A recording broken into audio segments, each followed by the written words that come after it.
There are some mornings when I feel heavy. This is typically how I wake up 70% of the time. That was 5 to 6 years ago, and in many cases, I didn't have words for it. Sometimes I describe it as depression, sometimes I just feel, ah. But the power of doing grief work is that you process what you failed to understand while you were a child. You get to embrace the part of you that was overwhelmed by the heaviness of adults around you who might also be grieving.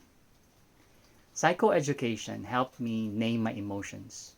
The better I can label my emotional overwhelm, the better I will train my mind to acknowledge it.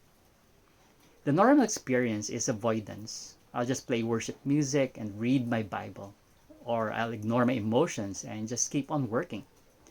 While these are not bad, they are compounding the problems, especially if you've been avoiding your emotions for decades. How about you? How have you been avoiding difficult emotions? Hi, my name is J. Ian Bante, and this is Bante Coaching and Training.